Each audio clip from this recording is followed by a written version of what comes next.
Hi and welcome along. From time to time, we come across that we end up playing a very, very strong chess player.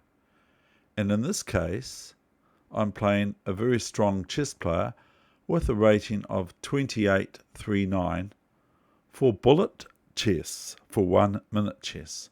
That is this person's rating. For FIDE Master, that is their rating for 1 minute chess. As you would appreciate, my rating is about 2015. So I bring you this game that was played earlier on today, this morning, in the Bullet Shield Arena.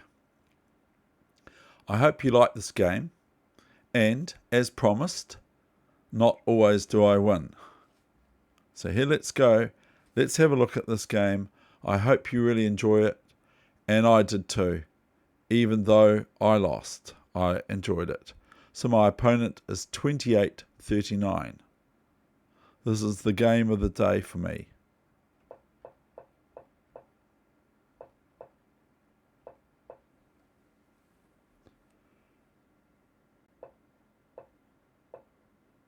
H5. Oh dear. Knight H3. H4.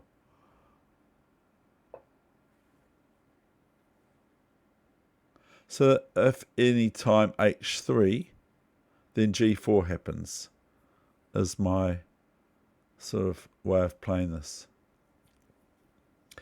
Incidentally, a friend of mine from the Otago Chess Club when I was a young boy would always play with white and black, the Stonewall defence.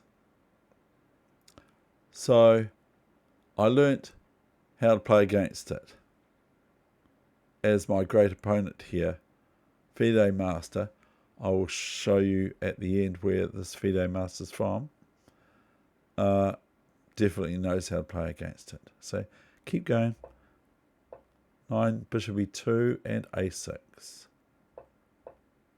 Remember, this is 1 minute chess. As you can see, I lost on time. I don't lose on time any other time, do I?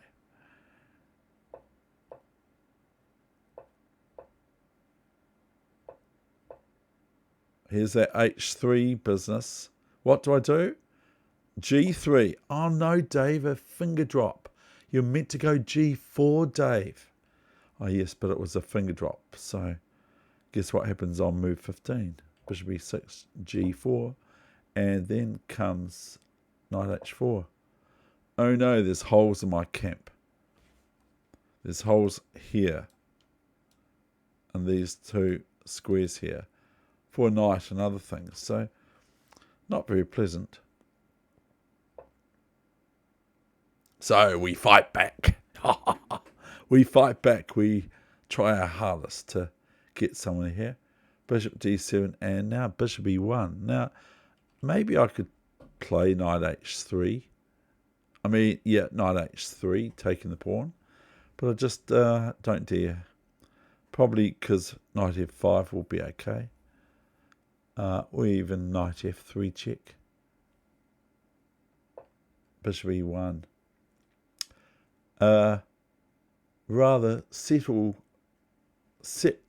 sort of move. It's not sort of an aggressive move, is it? But it's wanting to get my bishop along this diagonal here, you see, where it's better than where it is here, just looking at that pawn, and that knight's in the way of what it can see in front of it, the b4 pawn. It's not very much fun for the bishop, is it? But the queen comes out anyway, the queen's still coming out. The queen is still coming out. So guess what I do? What would you play? You probably can see the score. It's knight h1. So we're not actually doing any exercises here, but here's casting on the long side. And so I go bishop g3. And guess what happens now? And this is not berserk mode for the FIDE Master, who we might look at how he got in this tournament, if I can find it. Played now rook dg8. A fine move. This is unequaled in any other game of chess. Bishop c7, off with her head. off with her head. But does that make any difference? Does that help me win? No, it just makes me more nervous. So here's King C7, and now I'm going, oh, what do I do now? Queen E1, oh, I'm winning this. I can't lose this, can I? Can I lose this? Queen E1, G6, Queen G3. Check. And King C8 and G5. Now came knight E8. Now knight H5 is okay, but probably I can just about take that knight on H4. Or I can take the knight on H5 and play F6. Here came knight E8, F6. So I'm feeling pretty confident, but I'm not sure how much time I had left. Bishop D8, but time is of no essence here. Rook F4, and for some reason here, after Bishop C7, I went Rook F4 takes H4. I probably shouldn't. I probably should play something like Bishop G4 and swap off Black's white squared bishop, the worst one, and just be happy with, or else not swap off. Just play Rook A F1, David. Don't play Rook H4. Rook H4. You didn't listen to me. And Bishop G3, H3. This still looks pretty good. Rook H4, GH4. And now I've got a weakness on H4. This is a weakness, this pawn. And this is a strength for Black. Okay, so here we go. King H8, not King H2, not threatening King H3 because of Bishop takes King. Yay, game over. Well, it was already as soon as you started. Even though I'm not going berserk mode, I'm still going to beat you easy with my eyes closed. Probably has got his eyes closed. Rook H8, King G3, preventative of capture of my lovely looking H4 pawn, which helps. Having all these pawns, I'm doing an international master Eric Rosen thing. Look at all these pawns. Look, they're just like kind of cool, aren't they? Yeah, don't they look cool? The pawns, sort of, it's pretty locked up, aren't they? All locked up, like lock jam, gridlocked, lock jam, jamlock, shamlock here, shamlock. Yes, well, what do you do now? I don't know. But I know that I have gone to the doctor. Finally, the doctor has had me go there. It takes a great effort to go to the doctor, doesn't it? To go and... it's a bit of a funny thing going to the doctor because it's... anyway, we're playing chess here, aren't we?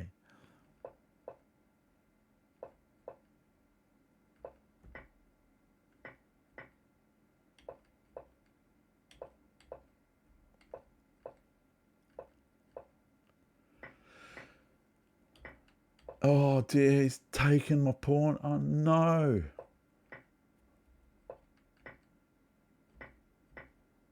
This is not necessary.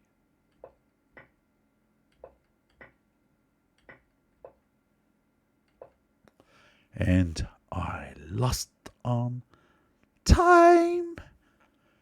Here was a case of what it says in the wee bits and pieces on the page here for you to read.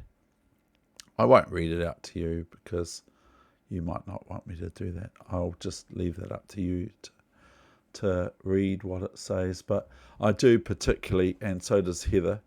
Heather Wegener really likes what Daniel Gong said about, and she found his interview very interesting and enjoyable. And it is really worth a watch. I know it's about an hour and 14 minutes long, so it's about 73 minutes long, but I was taking the interview, wasn't I? So, but I am very pleased with that interview, except for the sound quality. The sound quality on Zoom wasn't great. So there we have it, that game. So we're now going to see how well FIDE Master Retcall or so went in this tournament. So I I did not play the whole tournament, but I played a lot of games, but they're only 1 minute games. So I did, what did I do? 2,047 for 1 minute chess. And please bear in mind that my rating is 2,021, so a little bit over par, a little bit more than I was meant to. So we'll have a look at where our FIDE master got. Did he get in the first top 10? No. I hope this is shown up.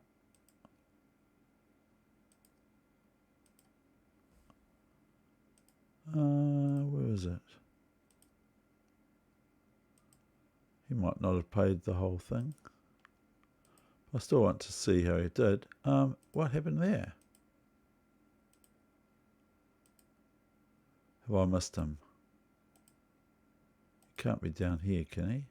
Oh, there he is there, 176. But look at that, clean sweep. Look at the performance rating for this Russian player was 2570.